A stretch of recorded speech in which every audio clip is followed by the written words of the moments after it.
I would like, if I may, to take you on a strange journey.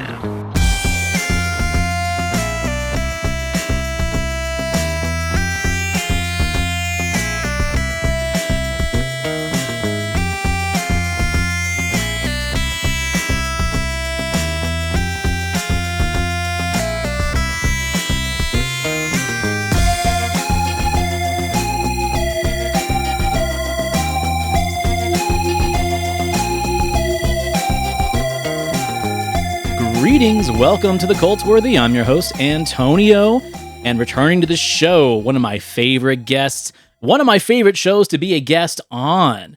I've got Frank of formerly Silver Screeners, but now Reels of Cinema. Welcome back to the show, man. Thank you so much. It is such an honor to be back on your show because yours is one that I listen to and aspire to be like, so this is a privilege for me. We've had this conversation before, maybe on yours. You know, you're an educator, you're an instructor. You talk about this essentially for a living. So where you come from the more academic side of things, which is so fascinating to listen to, I'm like the fanboy in the corner, like raising his hand like, ooh, but what about this? But what about this? And when we have that time to like talk about both things, I think that's when the episodes really come to life. Coming at it from the two perspectives, you mean? I agree with that. I do. I will say that I tend to, I guess the best word to describe is, at least my perspective of it, is inconsistent, because sometimes I am the Horseshack. Like you just said, and other times it's more of a, okay, this is a serious film. You know, I've done the research, and I guess it all depends on the story that you're talking about. So your previous podcast, Silver Screeners, and you still do, was it a Pod Across the Pond? What's the second one that you do? Oh, the second one I do is called Movies Across the Pod, which I co-host. Movies Across the Pod. Yes. Mm-hmm. Yep. And I co-host that with a friend of mine, Dave, who lives out in Liverpool, England. We met through this context. We met through podcasting, and about 3 years ago, we decided to collaborate on a show. We agreed that each of us would keep our individual shows. At the time, mine was Silver Screeners, and he has a show called Davey A Talks. But we agreed that this would be a joint project. So, yeah, it's been a good run so far, and I don't see it stopping anytime soon because we're both really passionate about it. Really into it. And then your new pod, which is called Reels of Cinema. We talked about it on your show, but since I have listeners who've heard you on my show and probably have sought your old podcast out, what was the reason for kind of like rebranding and putting your show in a new direction? I was concerned that the format that I had ultimately settled into with Silver Screeners, after 4 years and 177 episodes, I was concerned that it was getting, I don't want to say that it was getting a little stale, but I guess you could say what I wanted to do was I wanted to end it while I was still proud of it, as opposed to end it because I was sensing through my voice or through my film selections or through an inconsistent output of episodes that it was becoming less and less of a passion project. So I figured, I looked at it pretty much the same way that one might look at a television series. I'd rather be the one, I'd rather end the show where people would say, oh, you stopped that show, as opposed to people saying, oh, I didn't realize you were still doing that show. So I decided to. Right. You didn't want to be Grey's Anatomy of podcasting. No. I didn't want to be Grey's Anatomy or Facts of Life Season 9 or anything like that. So I decided. I dig it. Ahead. No, I say I dig it. Oh, yes. So I decided that, well, I knew that I didn't want to stop podcasting. And I knew that movies, that's my life's work. That's my passion. So I knew that it would still be a film podcast that I would do. And I guess you could say fundamentally, it's still at its core the same kind of show. I still do, for the most part, 2 films per episode. Not every time. For example, with our Death Trap episode a few months ago, that was just the one film, which I love because you get into more depth that way. But I got rid of certain segments that I had in Silver Screeners. I added a few new ones in this one, in Reels of Cinema. I think the one that I enjoy the most, out of the new ones, is a cooking segment where I offer a drink or maybe a food recipe that's thematically linked to the movie or the movies being discussed. Sometimes I admit that it can be a bit of a stretch to make it relevant, but that's part of the fun of it, is trying to find something that is somehow you can make a connection to. Well, and it lets the audience play along too and kind of think like, hey, well, what would I do if I was trying to pair this with a meal or a drink, things like that. I love it when shows put you kind of like also in the room. You know, there's the kind of shows where it's okay, I'm talking to you. There's the shows where there's people having conversations and you're kind of like joining into the conversation, not really. And then there's the one to actually like bring you in, ask you trivia questions, get feedback. There's a lot of shows that do lives and answer questions on the air. For the last 5 years of doing this show, I've been tempted to do that. I've just never pulled the trigger on it because I may be a great host in a conversation and having episodes like this, but am I a game show host? Can I do this live while people are watching on YouTube live or on Facebook live and come off the same? I don't know. I feel like I might turn off some viewers. Maybe I might say the wrong thing and I don't have the function of an edit. That could be a problem, you know? Somehow I doubt that you're not cut out for it. First of all, with your background, your theatrical experience, your acting background. Second of all, I've listened to your I've listened to all of your shows. I've listened to Cultworthy Cinema. I've listened to Back to the Balcony, and you're a natural. I think that if you were to go live, I think it would work. You might be the one that convinced me to do it. Who knows? We might try it. But yeah, I appreciate that. I appreciate it very much. So, you know, this is a fun episode that we're doing. I hadn't had you on the show for a while because, A, I took a little bit of a break. I started only releasing episodes like once a month, just getting summer vacation in, getting school kids ready. And I thought I deserved it because 4 years of doing the show, I never took a break. I never stopped releasing a show every week. So this was my treat to myself this year. And so now I'm like, okay, as I'm bringing episodes back and starting to get back into the regular routine, I got to get the old hits back on the show. I got to get Frank. I got to get both Caesars that I have on the show. You know, all the people that I met early on and helped support me, and I've had the privilege of supporting them. Let's kind of get them back on the show and start moving. And I'm so glad you picked this one because on my list of episodes to do, this has been sitting in there for like 3-4 years and no one's picked it. And I always want my guests to be the ones to choose the topic because I don't want to sound too biased when I be, you know, in charge of a show and say, all right, we're doing this and we're going to do it my way. I want them to be excited to watch the films too. And this is a really special one to me because I feel this kind of goes into a subject that we were talking about just a minute ago offline, and that is cinematic universes that aren't necessarily shared on paper. They don't necessarily have a link in canon or anything like that, but they share enough DNA, topic, subject matter where they could actually exist in the same universe and almost walk hand in hand with each other. Now, you and I have a few different ideas of films like this that we'll save for the end of the conversation, but just to let the guests know, just to let the listeners know what we're talking about today, we're talking about Brainstorm, directed by Douglas Trumbull from 1983, and Strange Days, directed by Catherine Bigelow from 1995. And what would you say the common link between these two films are? I think the common link that I saw between these two stories was the idea of shared experiences. The theme of how well are we capable of really getting to the point of reaching true empathy, whether it's with the use of assistive technology or whether it's through human connection.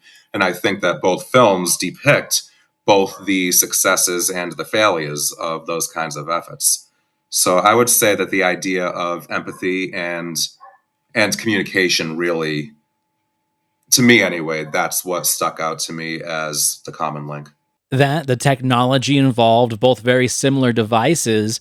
What I think is really interesting is this is 1983, and for the most part, with Brainstorm, it's almost as if that the people behind this movie thought that this kind of technology was going to be more relevant and available than what the true use of technology like that is, and that is virtual or augmented reality. Like, that's not even covered in this film. Yet that is more of the standard that we exist in today. Whether we're looking through Google Glasses and we have virtual screens and augmented reality through that, or we have the virtual reality goggles that put us in a virtual world with virtual characters. Some are even like fully experience, like you can have physical touch. You can be walking on a treadmill and feel movement and motion and wind through your hair. Like to me, that seems a lot more practical and approachable and accomplishable than this, where you are jacking in to someone else's experiences and experiencing someone else's reality. Yet this makes it feel like this is actually more accomplishable than virtual or augmented reality was. I thought that was kind of funny. When I was watching Strange Days, which is the one I watched first, actually, I watched them in reverse order.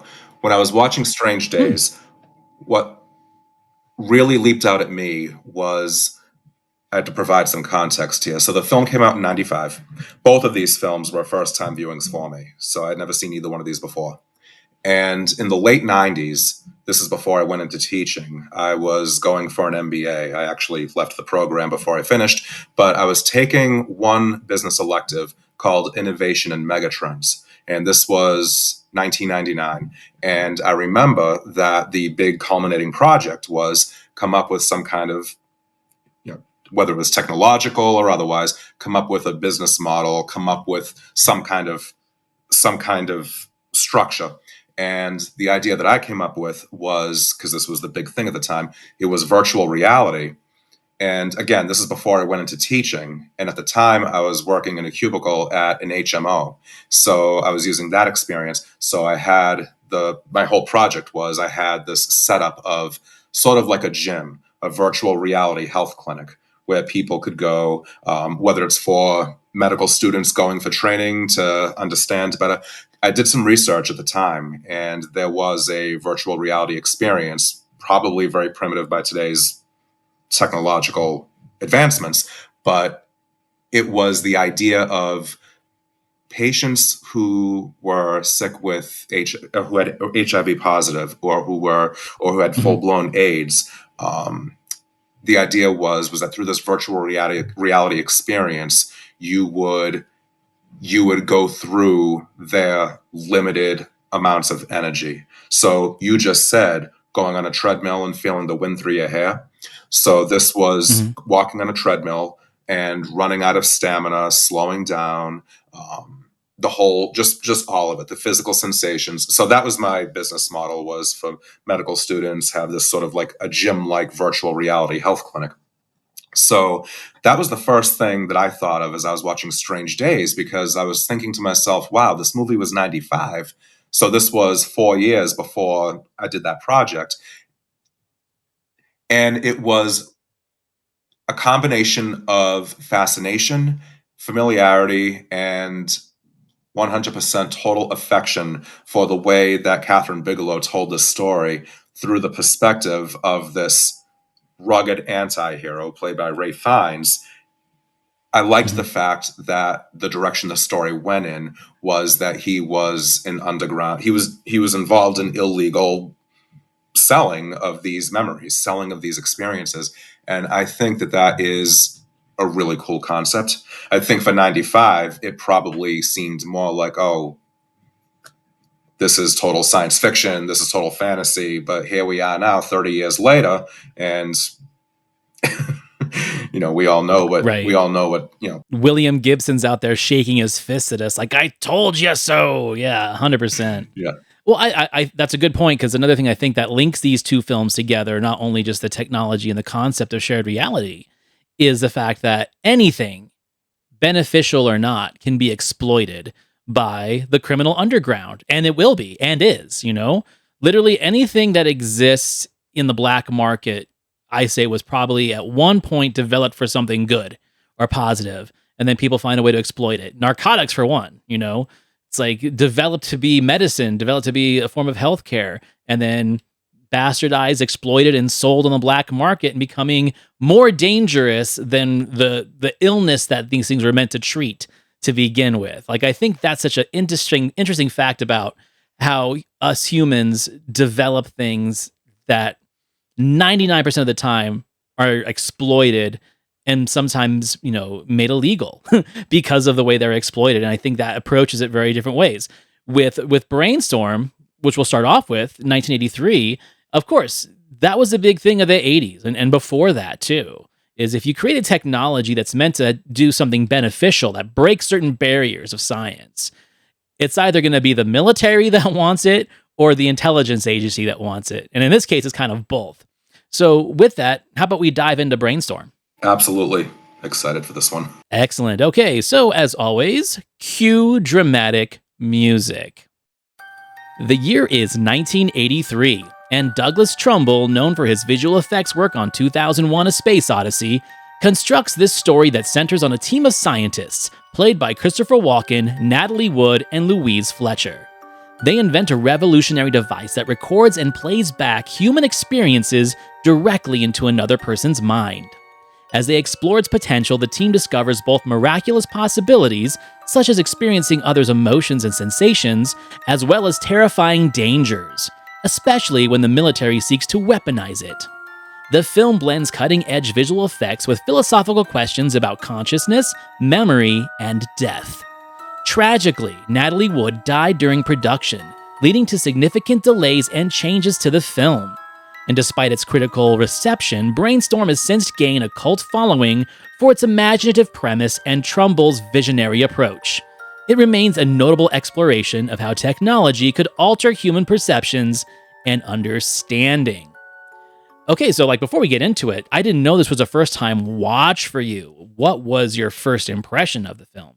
The film history buff in me, I have to admit, when I pressed play, my first thought was, okay, this is Natalie Wood's last film. And I tried to put that out of my mind because I wanted to focus on the approach at hand that you and I are taking with this. So putting that aside, the next thing that I noticed was that the music was by James Horner, which was a total surprise to me. I did not expect to see that. But my impression of Brainstorm, number one, I think for 1983, it was extremely imaginative.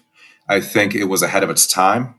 I honestly, all these years, was under the impression that it was a typical early 80s cheesy, schlocky, sci-fi fantasy flick. I had no idea that it presented the philosophical questions that it did. I had no idea that it addressed in a serious and dignified way these thoughts about life and death and sacrifice. So I really found myself drawn to the Christopher Walken and Natalie Wood characters. The fact that they were on the verge of splitting up, and it was through the use of this technology at first that he is trying to not make amends. He's trying to see from her perspective. There was that scene where they were going back and forth with he had witnessed a memory, and what was the line? He repeated once he came out of the experience, he's now back in reality, and he was throwing words at her that he saw in the memory. I'm trying to remember what it was. I can't remember offhand, but it was something to the effect of "You're nasty," or "You want out of this. You want out of this marriage." So, and that goes back to what I said earlier about the idea of empathy. I think that this film, it was very ambitious because, number one, it was directed by a man who was predominantly known for his visual effects work. Blade Runner, 2001, Close Encounters. Number two, it was very philosophical. It presented a lot of questions that not everybody is comfortable addressing, i.e., the notion of death. And number three, the idea of human connection and when is it possible to have human connection without, I don't want to say without strings attached. What I'm trying to say is human connection that is altruistic, that does not have ulterior motives. And of course, we see that conflict throughout the entire film. I do have to admit that when I first saw Louise Fletcher, an actress I love, totally respect, Academy Award winner, with the headgear, with the early design of the headgear, it did bring me back to the headgear that she wore in the second Exorcist film, where she and Linda Blair are connected, and they're supposed to see each other's visions and see each other's memories and what's going on in their subconscious. So that did cross my mind, not in a bad way. It didn't take away from Brainstorm at all, but it was a visual parallel that made me say, "Hey, wait a minute! I think I've seen this actress do this kind of thing before." Anytime there's a story, whether it's fantasy, sci-fi, drama, horror, if there is a story about one person's ability to truly experience something that is not in their own reality, in other words, really going through 5-10 minutes of someone's memory, feeling the sensations they felt, sight, touch, taste, smell, feeling the emotions that they felt, whether it was fear, whether it was anger. You see in when he's revisiting the memories of their fights, just the vitriol that's going back and forth between them, the ferocity in their voices. And it got me thinking, if we're ever in an argument with somebody, a spouse, a partner, a grown kid, if we're ever in any kind of a conflict, are we truly aware, number one, of the other person's point of view? But it also got me thinking, number two, are we truly aware of the way that we come across? Because the way that we think we're coming across can differ, sometimes drastically, from the way somebody else might perceive us, whether it's how loudly we're yelling, or whether it's our choice of words or facial expressions. And when he was going back and forth with her, you said this. No, you're the one who said that. I don't know what you're talking about. I don't know. I sort of fell down the rabbit hole in my mind of that kind of thinking of how well do we really know ourselves when we're involved in any kind of an exchange, whether it's an argument or whether it's a romantic moment, any kind of, whether it's a moment of emotional connection. So that was my overall impression of the film, was that it was ahead of its time, very thought-provoking. I know that it did not do too well at the box office and that the critical drubbing it got, I think a lot of that had to do with the fact that they had to work their way around the death of Natalie Wood. She wasn't finished making the film when she died, so rewrites. You could say the same thing about Poltergeist 3 when Heather O'Rourke died, how they had to change the ending. So it's sad, it's tragic, it's unfortunate. And obviously not just because of you have the loss of human life, of course, but also in terms of the project that they left behind, the art that they were working on. You think about what could have been. 100%. One of the things I think is really fascinating about this movie is, these days, there's a filmmaker who literally is immersed in this kind of storytelling and this kind of ambition cinematically, and that's Christopher Nolan. Like, if anyone's a Christopher Nolan fan, go back and watch this movie, because he is literally lifted from the Brainstorm Douglas Trumbull playbook 100%. This idea of not only reality, but the idea that as a person, as a soul, as an intellect, you are literally seeing the world through your own eyes. Your eyes and your brain and your consciousness essentially projects what it wants to see. And it might not always be what's being projected from the other side.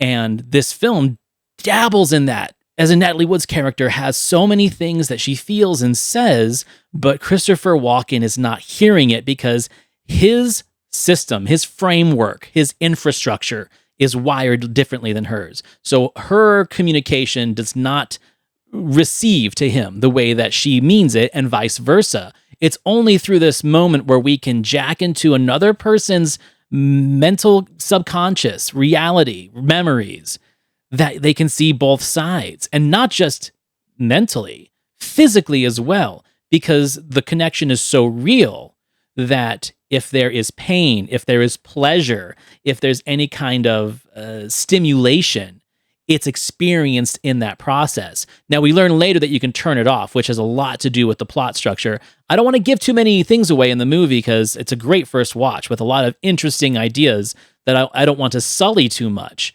But Christopher Nolan definitely dabbles in that with his, let's say, parallel universe ideas in Interstellar, with his ideas of dreams and consciousness in Inception. He just does that a lot. But if there's one thing I can say that he has lifted from what Trumbull did, this is using different types of cinematic tools and imagery in his film.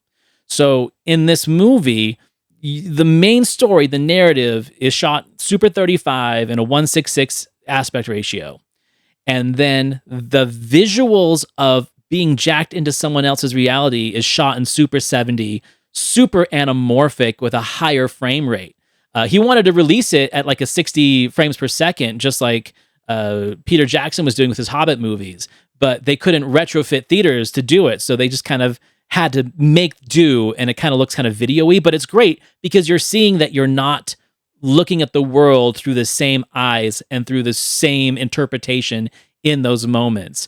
And I grew up with this movie on VHS. So even then, in a 4:3 pan and scan crop version, it was still very noticeable. But then on my Blu-ray, it's even crazier because you're watching the movie in 1:66, and then those super widescreen moments happen where you're in a different movie, you're in a different reality.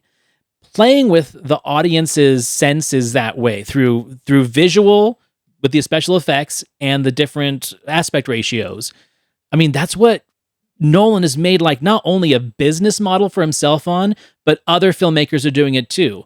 For example, Ryan Coogler did it with Sinners, where it switches back and forth between IMAX super anamorphic and 35. Like I can't think of an example where someone did it before Brainstorm did. So on a technical aspect, it's just absolutely mind-blowing as well.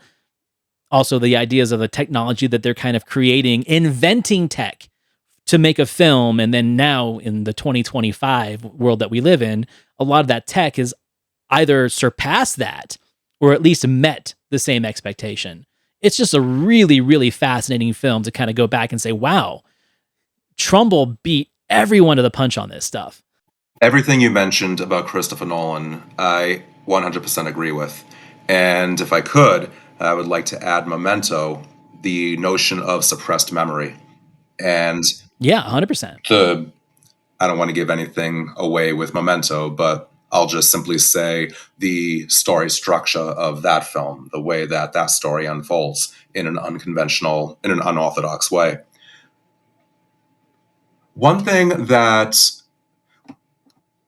when I'm teaching, I will say, when I'm beginning a certain book, I will say to my classes, all right, there are however many of you there are in the room, 20, 25. And I'll say, let's say when we talk about perspective and we talk about multiple, what is truth and what is perception, I'll say to them, here's a hypothetical example. Let's say that all 20, let's just say 20, all 20 of you are in the center of town and you're in 20 different spots. One of you is standing outside of the pizza place. One of you is standing inside the gazebo at the park outside of the library, etc. You're all in different spots, all along the main drag of the town, when suddenly there is a collision. There's a car accident. Now, along come the rescue personnel, the cops. They try to piece together what exactly happened. Let's put together. Let's begin the investigation. You're all interviewed. How likely is it that each of the 20 of you will have the exact same version of events? If you're all standing at different spots, then chances are you probably each of you saw something different from each other. Whether that's I had my earbuds in and I looked up when I heard the sound. Another one of you might say, oh, well, I saw the first car coming down the street. Someone else may say, oh, well, my view is obstructed by that tree or that telephone pole, etc. And then I always pose the question, you're all telling what you saw and what you heard.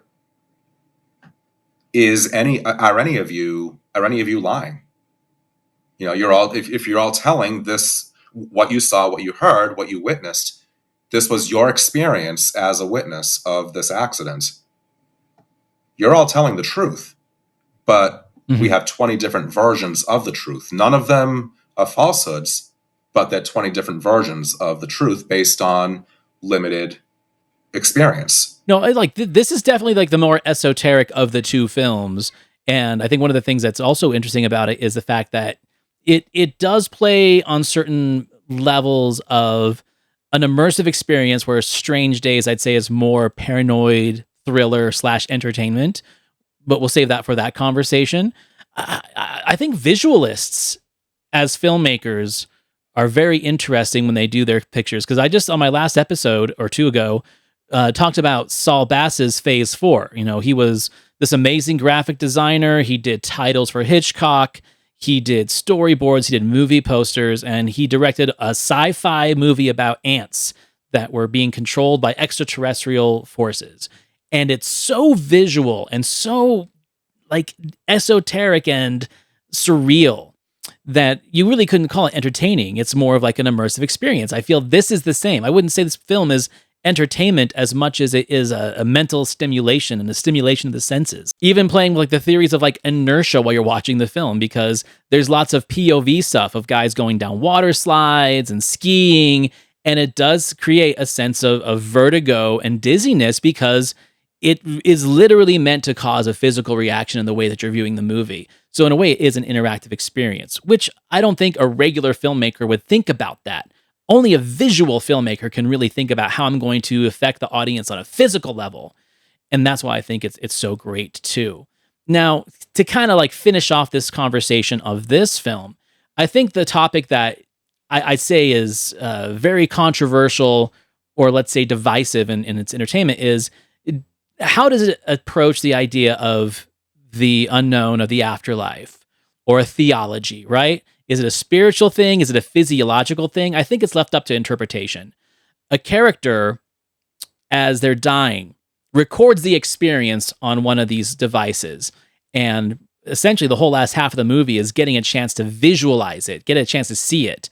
And what we see in those moments could be left up to interpretation. That's why I like it. Are we seeing visions of heaven? Are we seeing visions of hell? Or are we seeing visions of the physiological action and synapses firing in the brain?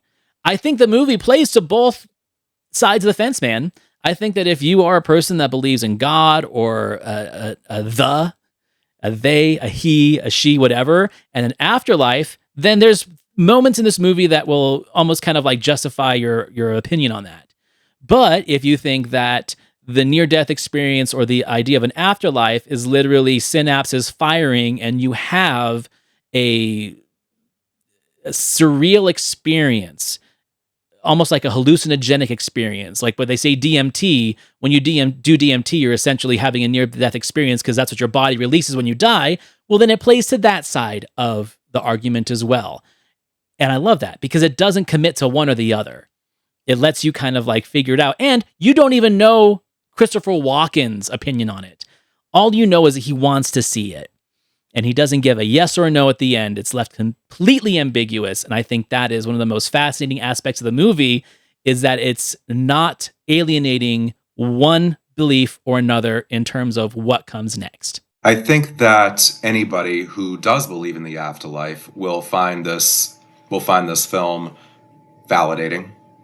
I think that anybody who takes this from more of a scientific approach, synapses or some kind of fantasy, or the brain deteriorating, whatever it may be, I think that they would be validated from watching the exact same film. Again, this is two students standing on different sides of the street, witnessing the same thing, walking away with two different perspectives, but neither of them is wrong. And that's the way I see this. Because if you are a believer, if you're not a believer, like you said, this film does not alienate you by choosing one side over another. It completely allows the viewers to glean from it whatever they will. And to add one last thing to that too, having not seen this movie in a few years, but growing up with it, there's another side to the coin too. I think if you were a person now that believes in the whole idea of simulation theory, that we live in a computer simulation, whether it's extraterrestrial or from ourselves in the future, it plays in that waters too. There was an interesting interview I saw of Philip K. Dick from like the late 70s, who essentially talks about the Matrix before the Matrix even existed, right? where he honestly believed that we live in a computer simulation, whether it is human from the future or an extraterrestrial. And that's what he thinks deja vus are. That's why he thinks, like you just said, if 10 people are watching the same event, our hardwired brains are translating that information in different ways. But if the event is real and it really happened a certain way, then we would all see and feel the same thing. We are living in a computer-programmed reality, and the only clue we have to it is when some variable is changed and some alteration in our reality occurs. We would have the overwhelming impression that we were reliving the present, déjà vu, perhaps in precisely the same way, hearing the same words, saying the same words. I submit that these impressions are valid and significant. And I will even say this: such an impression is a clue that at some past time point, a variable was changed, reprogrammed as it were, and that because of this, an alternative world branched off. So that's another thing he was talking about, simulation theory. This could be the same. And the reason why I thought of that is in this person's passing, we see memory bubbles that are like virtual and they're accessible, almost like a RAM, right? It's almost like a filing cabinet. And it's not that her brain's a computer, that's just the way it's translated. So I'm not saying that Douglas Trumbull intentionally put that in there, but if you believe in that theory, there's room for you in this movie too. Absolutely. Absolutely. And I love that you brought up Philip K. Dick, because he wrote, as I'm sure you know, Do Androids Dream of Electric Sheep, which became the film Blade Runner. Mm-hmm. I find his philosophies absolutely fascinating. So, and I had not heard what you just described. I had not heard that before. It's really cool. So everyone go check out Brainstorm. Now, Brainstorm, I think, directly leads into our next film where they kind of play in the same ideas, the same kind of genetic DNA, and that is 1995's Strange Days. And just to kind of fill the audience in, cue dramatic music. The year is 1995, and director Catherine Bigelow of Near Dark and Point Break fame brings this gritty cyberpunk thriller set in Los Angeles during the final days of 1999. The film follows Lenny Nero, played by Ralph Fiennes, a former cop turned black market dealer of playback, clips and recordings of others' experiences captured via a neural interface. As Lenny stumbles upon a clip showing a brutal murder, he's pulled into a dangerous conspiracy involving corruption, racism, and the technology's dark potential. Angela Bassett stars as Mace, a bodyguard and moral compass who anchors the film's emotional core. Combining neo-noir elements with a dystopian and cyberpunk vision of the near future, Strange Days explores themes of voyeurism, memory, and social decay. Despite its box office failure, the film has gained cult status for its prescient take on surveillance and media addiction, as well as its bold direction and intense performances, especially from Angela Bassett and Ralph Fiennes. So, let's say what the mechanism of the movie is. The mechanism of the movie is very similar to Brainstorm. We have a device that captures experiences that can be used as entertainment, or in some cases, a drug, and people get addicted to other people's realities. And Ralph Fiennes plays Nero, who is a former cop who now sells black market experiences, whether they're sexual experiences, bank robberies, extreme sports. There's an instance I thought was really charming where he gives a man with no legs the experience of running on a beach. And that's like a very heartfelt moment, I thought, because it shows what possibly the true potential of this technology was for, and then how it gets exploited. Now, that's just the mechanism. The device of the movie, I feel, is super reminiscent of the paranoia thrillers of the 70s, where it's essentially Parallax View, Marathon Men. It's taking that dynamic, adding that James Cameron, who co-wrote the script, and Catherine Bigelow kind of energy to it, that dopamine rush that those films that they've made in the past, puts it in here with slick neo-noir style, a really good soundtrack, but also the movie feels big.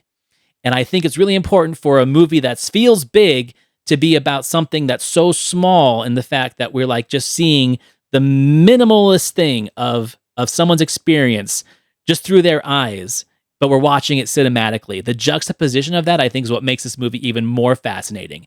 And it plays with the POV stuff too, where we see a lot of great imagery of people running, jumping off buildings, doing a lot of cool interactions with each other. The things that impress me is like if someone's looking in a mirror and then they see another person, and knowing that there's a camera there, the camera work to make that work, I think is fascinating. And then, like I said, the movie's just slick and it's fast and it's just good. It's such an underrated movie. Again, first time viewing. And I am not going to say that I liked one film better than another, because I think that despite their parallel themes and, to a certain extent, plot devices, I really don't know if they can be compared. I really feel like it's apples and oranges. And I say that because where Brainstorm was, for me, rather meditative, overall meditative. I mean, there was action in it, but overall, I walked away from it feeling, wow, that made me think. Whereas with Strange Days, I walked away from it thinking, wow, that was an adrenaline rush, like you said. This was more of a thriller. It was much more visually, I don't want to say visually engaging. I don't want to say it was more visually engaging than Brainstorm was, but it was very, I mean, you used the perfect word, slick. I'm trying to come up with a different word, but I'll just steal your word and say slick is the perfect. Too. Like there's a lot of fast swish pans and movement where you feel like you're jogging the whole time. Like the movie doesn't stop. It's at a jogging pace. I would say if you're talking about tonally, it's very similar to what Ridley Scott's Alien is to what James Cameron Aliens is. They're the same universe, but they're very different in tone and in structure and in the way that they are bringing you into the entertainment, where Ridley Scott's vision is kind of like the haunted house. It's got a sneakiness to it where it lures you in for the scare. And then Aliens is bam, bam, bam, bam, bam. It doesn't give you time to breathe. And that's how I feel the two tones of these movies work. Strange Days, I kept reminding myself, okay, this is 5 years before the turn of the millennium. And of course, those of us who were around in the 90s, we all remember how there were a lot of people who were terrified of the end of the 20th century, end of the millennium. People, whether it was Y2K fears or what have you. I think that this was, in a way, inspired by a lot of those growing fears. I think those fears were very real. And I think that the film, I'm not going to say the film exploited them, but I'm going to say the film took advantage of them. In terms of, okay, so this is set December 31st, begins December 30th, 1999.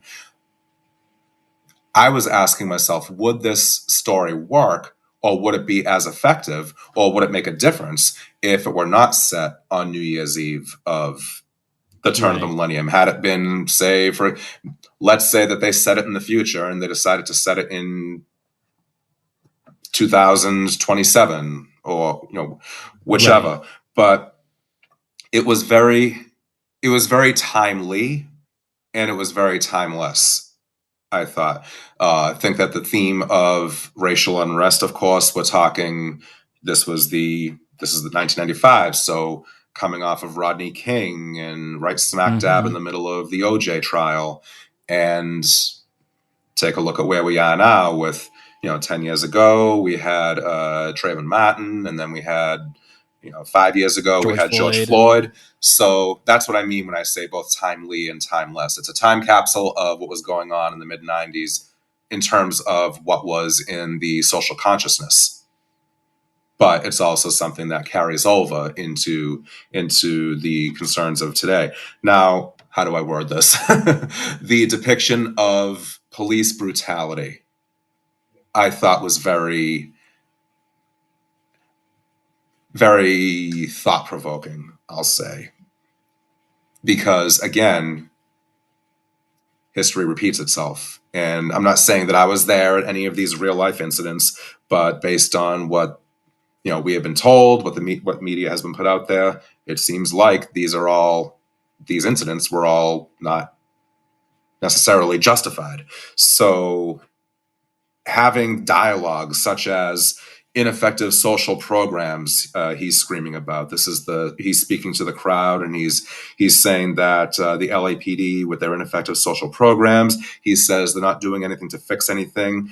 He uses the metaphor of they're rearranging deck chairs in the Titanic. He says we're living in a police state. And then cut to Ray Fiennes and Angela Bassett, and they're going back and forth with each other about their conflicting values. She is saying to him, this is what you're doing for a living. He justifies what he does. He says to her, I sell experiences.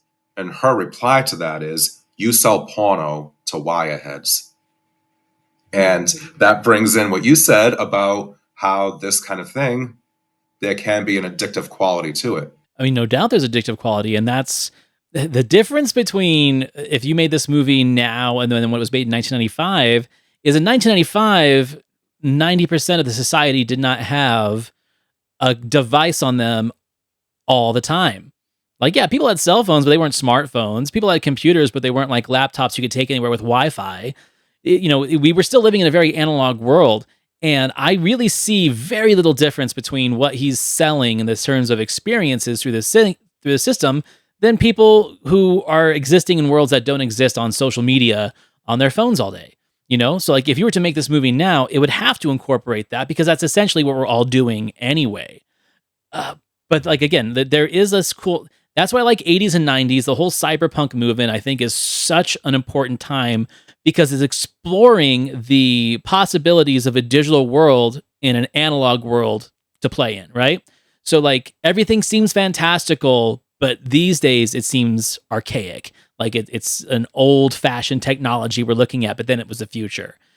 I think that's where these have a very special place in cinema history and the stories too, because that's what we thought. Like, they don't think about personal computers and smartphones. They think the next thing is jacking into someone's brain. Just like in Brainstorm, they weren't thinking of virtual reality. They were thinking of experiencing someone else's. So again, that's the fun of like going back and seeing all that.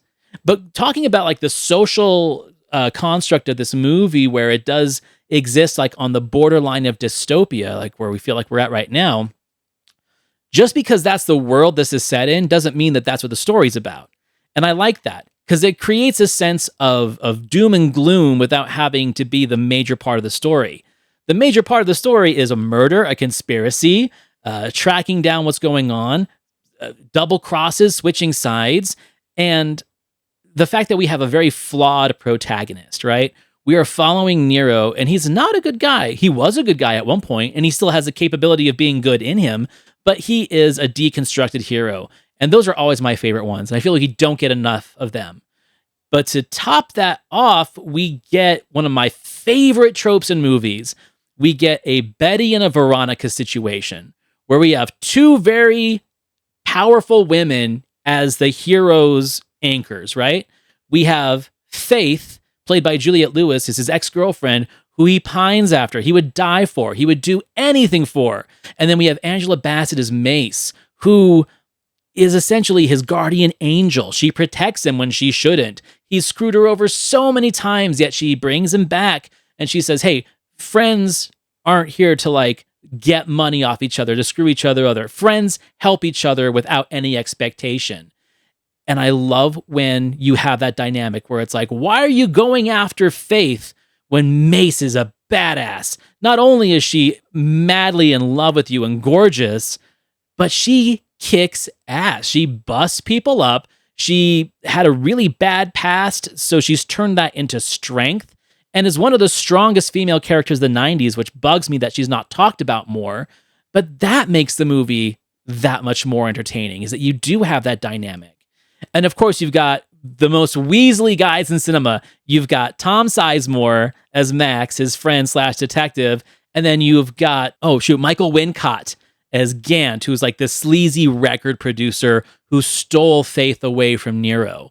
Two of my favorite side guys being sleazy side guys in a film. I'm like, mwah. He definitely plays a very good sleaze.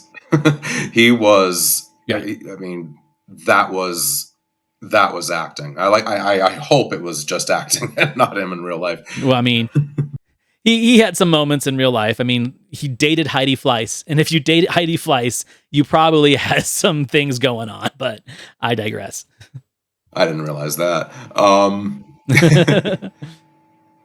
The character of Faith, Juliette Lewis. I think that when I was watching this movie, I had forgotten just how forceful Juliette Lewis was in this phase of her career. I mean, this is, Yeah. I mean, like a lot of people, the first time I saw her was in National Lampoon's Christmas Vacation when she was Audrey. Fluffy role, not much to Right. it. She was not the star of the show. She was just there to be one of the kids to react to everything that was going on. But then she turns around and she gives an Oscar-nominated performance in Cape Fear, which blew so many people out of the water. And then she goes on to do, no, actually, Strange Days was before From Dusk Till Dawn, but she worked with Tarantino. She worked with Catherine Bigelow. I mean, she worked with Scorsese with Cape Fear. She worked with some really good directors. And I think that I'd forgotten just how... Natural Born Killers. Natural Born Killers to this to From Dusk Till Dawn. That's a trifecta, in my opinion. Yeah. I mean, not too many actors can boast of having that hot of a streak in films. Right. I mean, and like most acting careers, you know, she then cooled off for a while. Then she, you know, her career regained some momentum. I think more recent. She's doing mostly comedy now, which I think is brilliant because she's hilarious. You know, I think she was in The Conners, reuniting actually with Johnny Galecki, who was Rusty in Christmas Vacation. Which is funny. I think they're supposed to be boyfriend and girl, or exes or something like that. But I think she appeared in a few episodes of that. So seeing her do comedy is strange because I never really thought of her as anybody who was, or at least inherently, I never saw her as somebody who was inherently funny in the way of being a comedian or in the way of, you know what I'm saying. Like, I don't see her as a slapstick queen like Lucy. I don't see her as, you know, quick with a quip like Julie Louise-Dreyfus. I see her as From Dusk Till Dawn and Cape Fear and Natural Born Killers. And so I think I'd forgotten just how much of a force of nature she was because, again, she's doing more comedy now. I had seen her about 10 years ago in August Osage County, where she was Meryl Streep's daughter, Julia Roberts' sister. And that was not... You know, she wasn't her gritty punk self that she was in the 90s. And seeing her and the dynamic that she had with Ray Fiennes, with his character, I should say, it really was a very fascinating juxtaposition to see him with her and then to see him with Angela Bassett. And really, I mean, the two of them are very strong female characters, like you said, which is great. I don't know if this is a hot take or not, but I would say that they potentially could give Linda Hamilton a run for her money when it comes to 90s era, you know, someone who really, she can take care of herself kind of a character. Maybe not so much Faith because she is under the control of, you know, of the record producer, but with Angela Bassett, just the way that I mean, this is Angela Bassett anyway. She's got queen energy. Queen energy. Queen. She is queen. And then, like, oh my God, like, no one looks better kicking ass in a cocktail dress than Angela Bassett in this movie. And her arms, too. It's just like, oh my God, she is a warrior queen. She is an Amazon in this movie. It's fantastic. There's a few side characters, too, that I don't want to let slip through this conversation. Practically no dialogue. But you've got Vincent D'Onofrio and William Fichtner as these two cops that are trying to take out pretty much anyone that is involved in this conspiracy that they are involved in. So just like in Marathon Man, just like in Parallax View, they're the goons. They're the hitmen that are trying to take the people with the knowledge out. And those are very one-note characters on paper, but the energy that these two actors bring to this, almost like they're Terminators. They're constantly after these people. They're non-stopping. But then there's this moment at the end of the movie where I feel like they're facing their end, right? And you get this idea that there's more to their relationship than just being a couple of cops that are trying to cover their tracks. It's almost like they have an emotional, dare I say, romantic relationship with each other, because the reactions between the two of them when they are hurt are not that of just, oh, this is my buddy cop partner. There's real emotion there. And I don't know if that was scripted. I don't know if that was a direction, but it permeates through the performance where it kind of, again, like Brainstorm, it leaves a lot up to interpretation. And I like that. I like that there is no absolute answer of what these guys' real relationship is.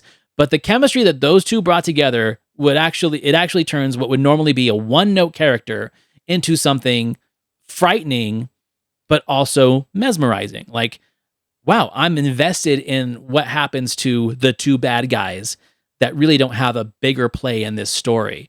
And that's one of my biggest compliments to Bigelow as a director, is that there are no wasted roles in this movie. There's no wasted characters. There's no wasted time on the screen. Everything means something. Everything has a purpose. And to have a very complicated plot and a complicated movie like this, to not have any wasted moments, wasted characters, wasted set pieces, that speaks so much to me as a film appreciator, where there's no fluff. This movie has no fluff. When a story in a movie is very tight and very concise, it's deep, but it does not waste time. That's when you know that the story is in the hands of a really skilled storyteller. Yes. And I see that in Brainstorm as well. I think that Brainstorm, simply by way of its tone, its different tone, again, being more meditative, I think that it probably might come across to some modern day audiences as more of a slow burn, whereas Strange Days is just, it never gives you the chance to breathe. Because right, it's like it's an amphetamine. It just keeps keeping you going. 100%. Yeah. So I think that would be more.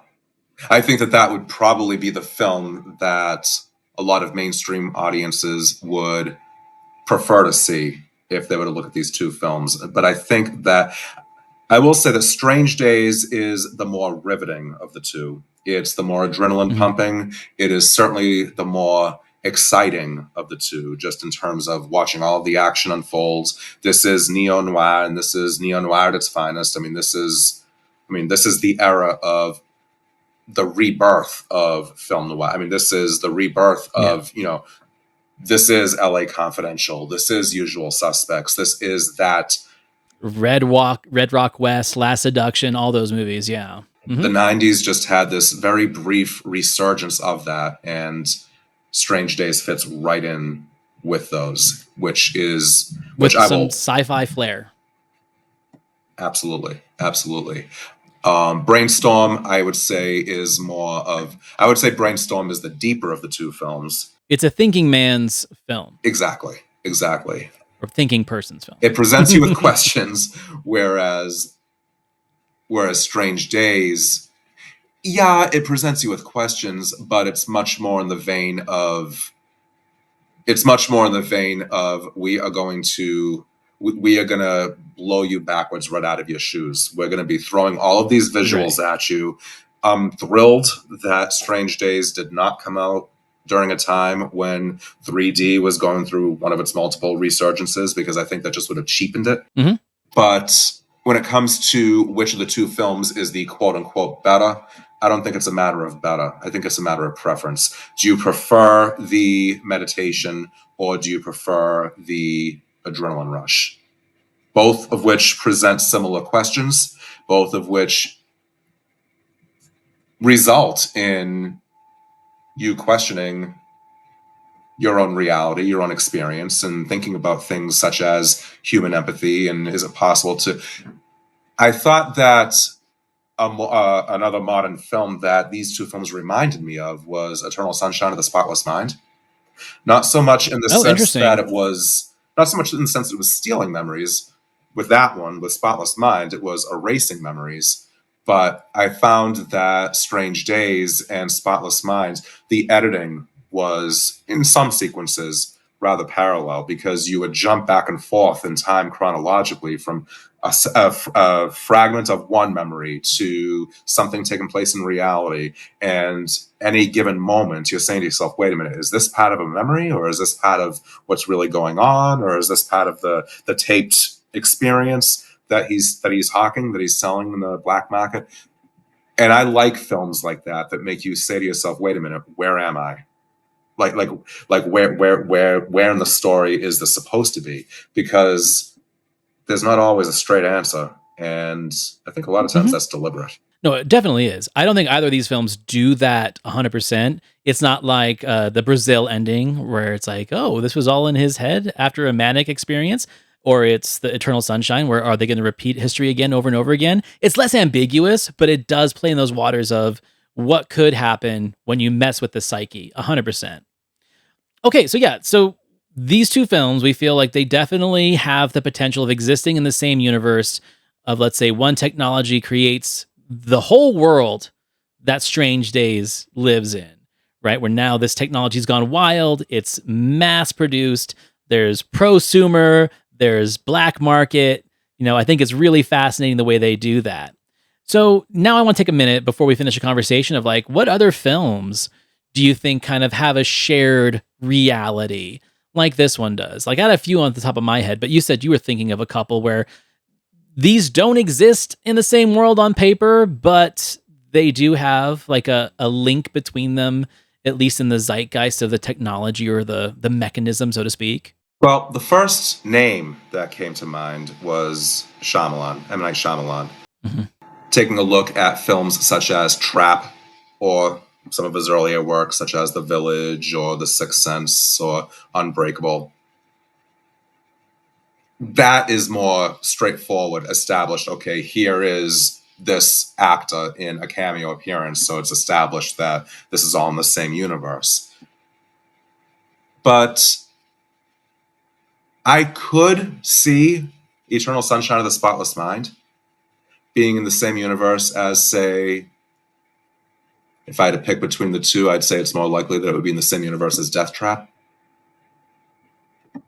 And I say that because I think that the characters in both films, they rely so heavily on how their own experiences have shaped who they have become.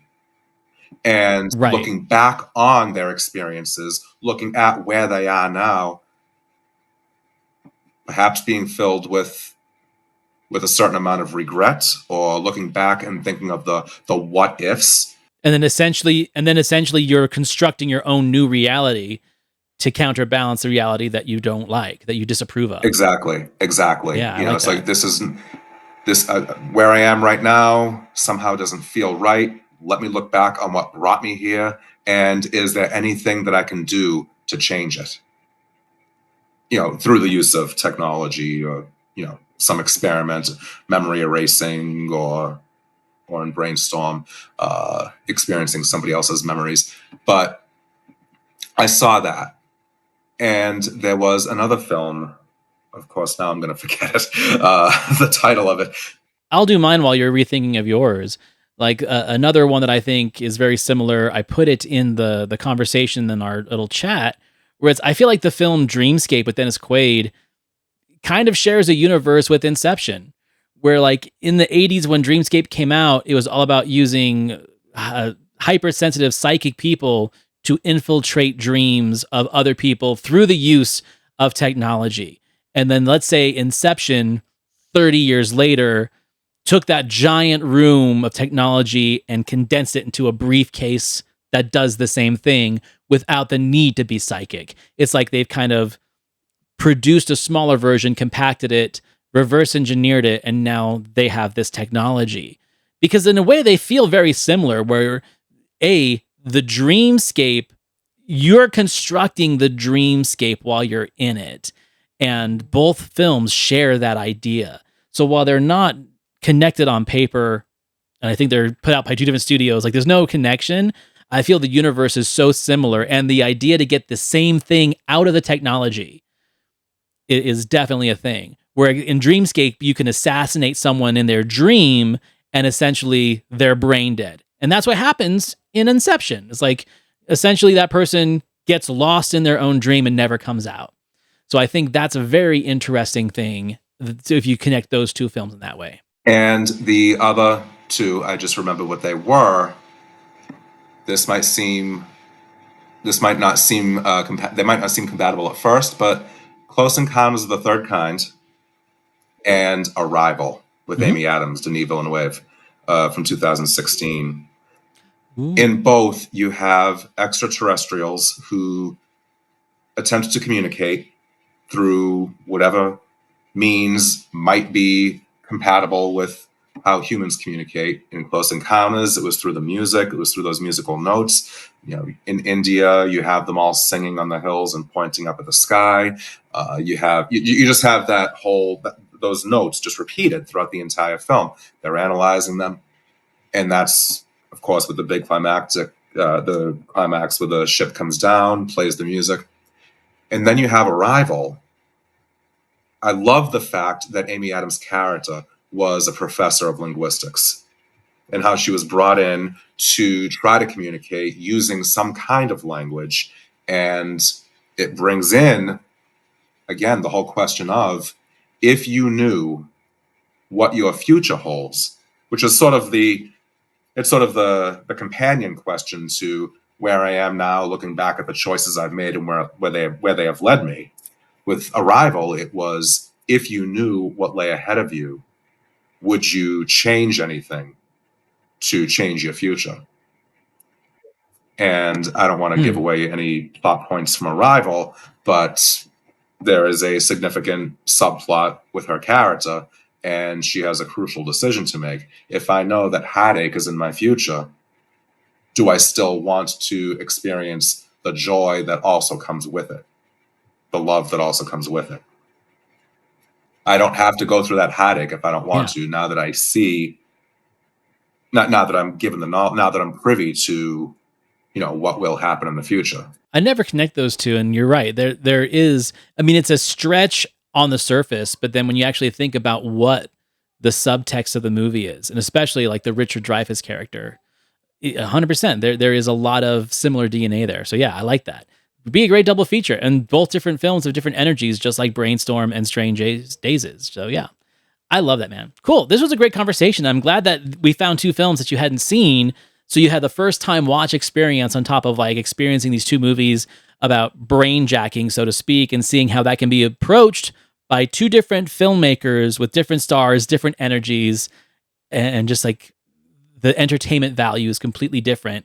So it makes a great double feature because you're not watching this two of the same thing. You're watching a theme connected by two films that have very different modus operandi, and I love when that happens. To me, that's the best double feature. Like, I don't want to watch two death revenge movies back to back. Okay, maybe I kind of do. But when you're exposing people to new films, I think contrast is really important, but also what is the connecting theme of that double feature? And I think that's what this is. So yeah, great, man. Thank you for coming on the show. Oh, thank you so much. This was a really great conversation. You brought up points that hadn't occurred to me, so you gave me a lot to think about. So I appreciate that. Cool. And like everyone, please go follow Reels of Cinema. I have the links to his podcast in the notes of this show and on YouTube. But also go to my CULTWORTHY.com website under the Cultworthy Partners page. And you can find, it's probably still under Silver Screeners. I'll switch it to Reels of Cinema so people can like look at all your stuff and your links and stuff like that in there. And then just once again, man, thank you so much for coming on the show, having this conversation. Thank you for always inviting me onto yours. Such great conversations. I'd never done Death Trap on this show. So if you want to hear me discuss one of the coolest murder, romance, thrillers, plot twisters, I'd say if you're a big fan of Knives Out and the Rian Johnson movies, go listen to that episode of Death Trap. Watch the movie first, and you'll hear what we're talking about, how everything old is new again. There's some movies from the past that really bleed into the movies of today, and that's one of them. So definitely check that episode out.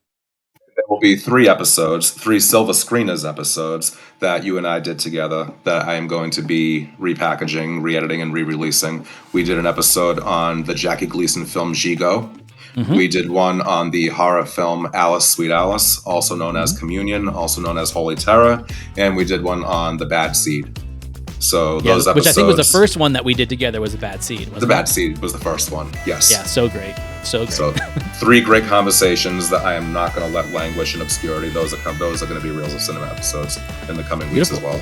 Everyone, thank you for listening. Please like, rate, review 5 stars to the Cult-Worthy Cinema podcast on Apple and Spotify.